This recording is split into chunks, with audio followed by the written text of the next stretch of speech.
Muito bem, eu gostaria de fazer um comentário nessa semana sobre o caso do Cesare Battisti, que está sendo transmitido aí em todos os jornais, em todas as televisões, para que a gente possa pensar nisso que está acontecendo e tirar algumas conclusões.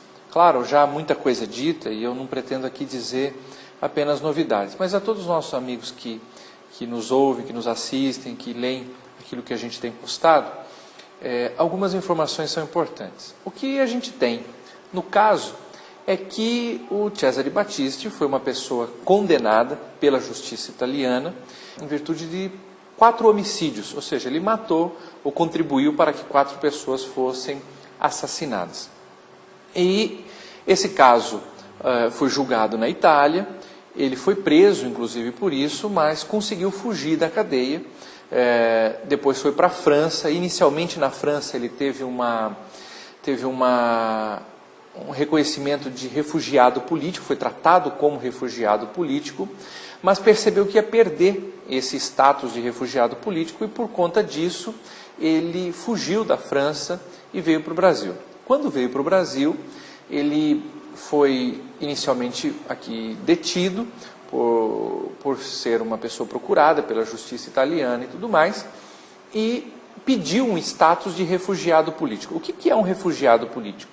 São pessoas que no seu país de origem, ou no país em que estão sendo perseguidos por algum motivo racial, por algum motivo religioso, por algum motivo estritamente político, na maioria dos casos, ou seja, por pertencer a um determinado grupo político, essa pessoa está sendo perseguida. Então, existe uma norma no direito internacional de que a gente concede refúgio a essas pessoas que são perseguidas. Então, esses são os refugiados políticos. O CONARE, que é o Conselho Nacional para os Refugiados, decidiu na época que o Cesare Battisti não era um refugiado político, que os crimes que ele havia cometido e que a justiça italiana o perseguia por crimes comuns. Mas o ministro da época, ministro da Justiça, Tarso Genro, concedeu, apesar de toda essa manifestação contrária do Conselho Nacional para os Refugiados, concedeu a ele o status de refugiado político. Ao lado disso, a Itália pediu a extradição do Cesare Battisti e o Supremo Tribunal Federal, na época, decidiu que os seus crimes eram crimes comuns. Ou seja, que não havia, porque o que alegava na época o Ministério da Justiça, sobretudo o ministro Tarso Genro, era que, primeiro, não havia sido dada ao Cesare Battisti a oportunidade de ampla defesa. O que não é verdade.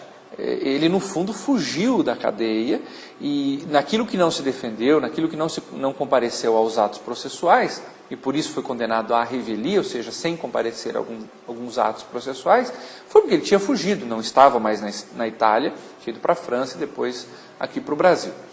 E também dizia o ministro Tarso Genro que o Cesare Battisti podia ser alvo de uma perseguição política, como se a Itália não fosse um país democrático, que respeitasse os valores humanos fundamentais, que não estivesse inclusive submetido internamente e também externamente a cortes de direitos humanos. Mas enfim, e o Supremo Tribunal Federal, depois em 2009, veio dizer, olha, o Cesare Battisti não é um refugiado político, os crimes que ele cometeu e pelos quais ele foi condenado são crimes comuns, ou seja, homicídios realmente de pessoas comuns, e deve ser respeitado o tratado de extradição entre Brasil e a Itália. Inesperadamente, o presidente Lula tomou a decisão de que ele não deveria ser extraditado. No último dia do seu governo, ele tomou essa decisão. E agora a Itália entrou com um pedido para que ele fosse extraditado, para que o tratado que está em vigor entre o Brasil e a Itália desde 1993, um tratado internacional é um pacto, um acordo que os dois países fazem, justamente no exercício da sua soberania, eles fazem esse acordo para regular determinadas relações, muitas vezes comerciais, tributárias, e nesse caso, para regular a extradição. Então,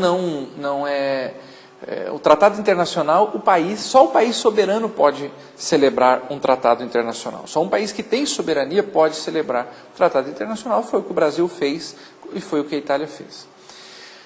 A questão voltou ao Supremo Tribunal Federal e na última semana nós tivemos a decisão por 6-3 de que o Cesare não deveria ser extraditado, ou seja, que a decisão do presidente Lula deveria ser respeitada.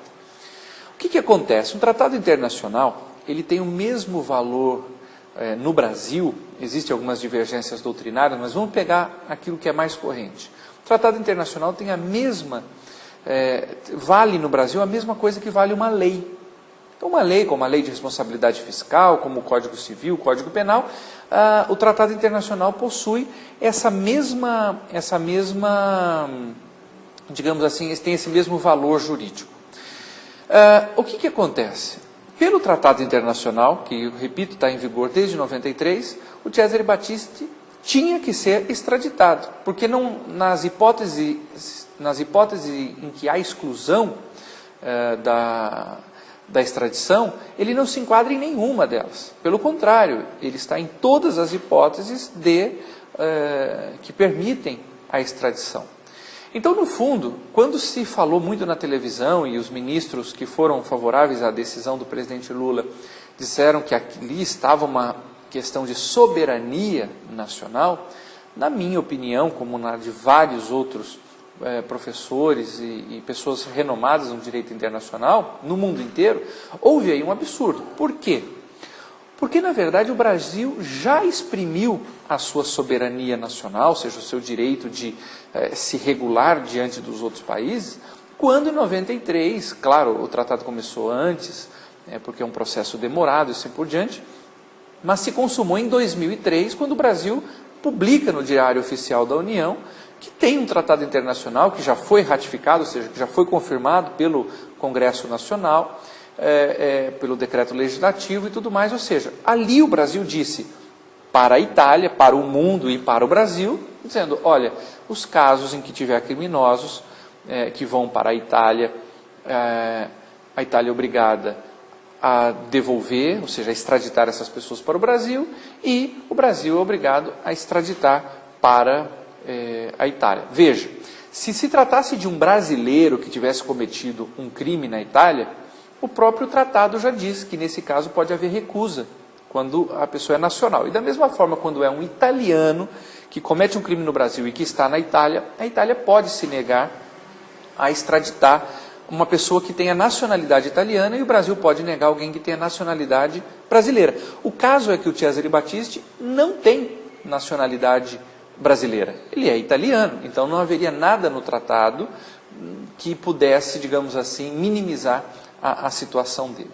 Então, a opinião que eu gostaria de dar diante de todo esse caso é que, com todo o respeito que tenho, houve um equívoco do Supremo Tribunal Federal, porque, na verdade, o presidente da República, que está submetido às leis nacionais e aos tratados internacionais celebrados pelo Brasil, deixou, no fundo, de cumprir uma determinação que já estava numa lei, ou seja, num tratado internacional que tem o mesmo valor.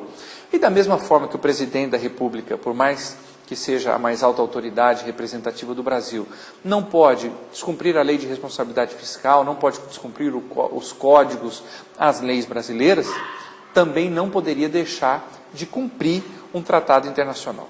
Fora isso, nós temos um caso muito sério, e esse argumento, inclusive, foi usado pelo ministro Gilmar Mendes, dizendo o seguinte, olha, o Brasil é um país que busca estar no cenário internacional, que busca, inclusive, um assento permanente no Conselho de Segurança da ONU.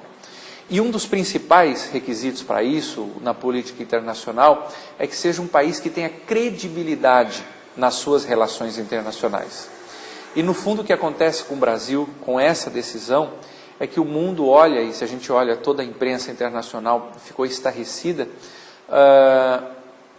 é porque o Brasil não cumpriu uma decisão internacional, uma decisão um pacto que ele mesmo celebrou. Então, o que passa para o mundo, isso foi inclusive o argumento do ministro Gilmar Mendes, um país que não cumpre os seus próprios tratados, como pode querer ser um árbitro, no caso do Conselho de Segurança da ONU, é um conselho de arbitragem dos conflitos internacionais, como um país que não cumpre os seus próprios tratados vai querer arbitrar, regular tratados de outros países. Acho que nesse caso nós tivemos, além de um problema jurídico, ou seja, de não dar cumprimento a um tratado válido para uma situação que é válida, nós tivemos ali acenamos para o mundo com um comportamento, sob o ponto de vista da política internacional, um tratamento e um comportamento inadequado para um país que procura ter essa relação. Muito obrigado a você que está no nosso site, no nosso blog, assistindo. É um prazer ter você aqui.